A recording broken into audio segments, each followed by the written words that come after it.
So when it comes to nutrition, there is no one-size-fits-all approach. No, you've probably heard this before, but there isn't. My approach to nutrition tends to be non-scientific. Well, I'm not saying I don't know the sciences. What I mean is I don't want to overwhelm my clients with the science of nutrition. What I want to do is keep things simple. So that's how we get results. We keep things simple. The less thinking you have to do about something, the more of a chance you're going to be successful at it. So what I like to do, instead of doing what a lot of coaches do, I won't mention names, I don't just send out the same nutrition advice to every single client. I start with an audit. So I will audit your current diet. So for the first week of my coaching, I want to see what you're currently at. And I will make as little change as possible to that. Because number one, if you try to make too many changes at once and overwhelm someone, they're just not going to be successful at it. If you're going to make someone eat chicken and broccoli 3 times a day and they don't like broccoli, it's not going to happen. So you need to make as little change as possible, and you need to go after the obvious stuff, okay?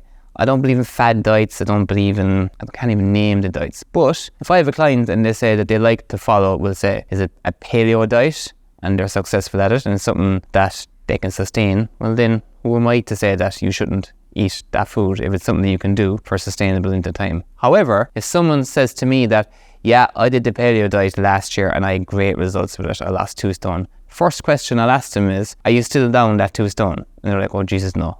After about 6 weeks I stopped and it all came back on me. And then I'm like, nope, that diet was not successful.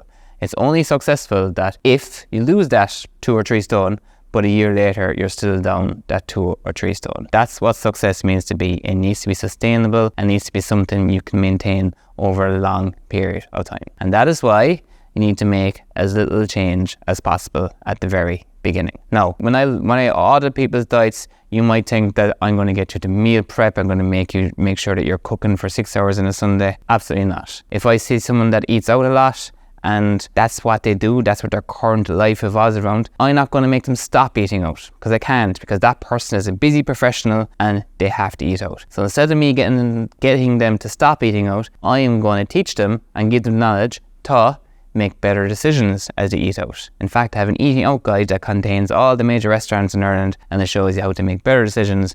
It shows you how to stay under a certain amount of calories when you're eating at these restaurants, delis, takeaways, etc. See, this is how it works. I make sure that I look at your current life. I'm not trying to change it. I'm trying to make sure that you can implement simple changes that it makes weight loss feel seamless. That is how we get long-term results. So there are different types of people out there. There's people where that meal prep actually suits, because without it, life becomes a little bit too chaotic, and they know that they won't make good decisions, and they know that if they can meal prep just once a week, it's going to make their life so much easier. It's going to save them an awful lot of money. Then there's those people who simply won't meal prep. And I'm one of them. I don't meal prep. And these are the people that need the knowledge and they know how to make better decisions as they're out. So I'd love to know, which person are you? Are you the meal prepper, or are you the person that leaves the house with zero preparation? Comment below. But you can get results with both approaches. There is no one-size-fits-all approach.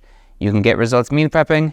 You can get great results not meal prepping. The biggest thing is mindfulness. Being mindful in your approach. Okay, so if you're meal prepping, you've decided to meal prep, make sure that you're actually going to implement the meals across the week. There's no point meal prepping if you're going to meal prep on a Sunday and a week later those meals are still in the freezer. Okay, vice versa. If you're not choosing to meal prep, make sure that you're prepared to be mindful in your decision making across the week. So make sure that you're equipped with the tools and the knowledge to go to delis, to go to restaurants, and make sure that you're able to make better decisions, and make sure that you're able to kind of guesstimate how many calories you're getting in throughout the day. So both approaches work, but it's just a case of you deciding what's going to work for you. Personally, the people I work with, a lot, they're busy professionals, busy parents. Meal planning, they're like, this is not going to happen, okay? I personally know that the only meal prepping I do is cooking for the kids to make life easier when you come home in the evening, that there's something for them to eat. So we do that kind of meal prepping, but that takes enough time as it is, and I'm not going to be picking meal prepping for myself because I get a clip around the ear from the wife. So it basically comes down to looking at what works for you. Look at what's worked for you in the past, and if it genuinely has worked and something you feel you could do again and something you enjoyed, well then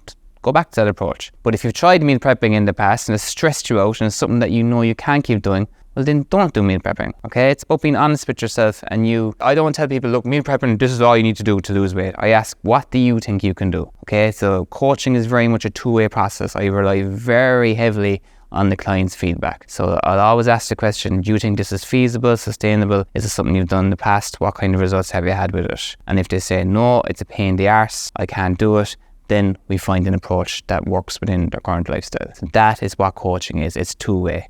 So the nutrition approach that I have, I can't tell you, because it's not one size fits all. And that's what people ask me, what's your nutrition like? And my answer is, I don't know yet. Because I don't. Because I need to audit your current lifestyle. And the first thing I'll get people to do is literally either write down everything they eat for a full week, or send me photographs of everything that they eat for the full week, or if they like using apps, get them to track everything that they eat for a full week. And it's amazing, even this process alone is an eye-opener for people. They're like, oh my God, I did not know I was eating that at that time. So even that process alone is very much synonymous with making people mindful as to what they're eating on a daily basis. And once I have all this information and put it all together, I'm like, yeah, this is what's going to work for you. And then, most importantly, I don't get dogmatic about it. So we do it for a week or two, and if it's not working, we ask, why isn't it working? Give me some feedback. Okay, let's change things up. So maybe we start with meal prepping. Maybe that person isn't meal prepping. Okay, you obviously aren't going to be able to meal prep.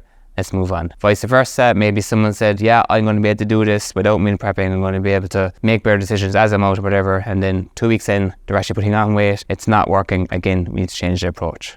Okay, so that is the beauty of coaching. It's not dogmatic. It's not one size fits all. It's very much me helping you come up with a plan that's going to fit into your current life. If this sounds like a piece of you, this sounds like something you need, I urge you, first of all, to click subscribe, because I'll be sharing a lot more of this kind of information going forward. And number 2, click the link below. It'll take you to my Instagram, and we'll have a chat. And if I feel I'm the right guy to help you out, we'll get you started ASAP. All right, chat to you soon.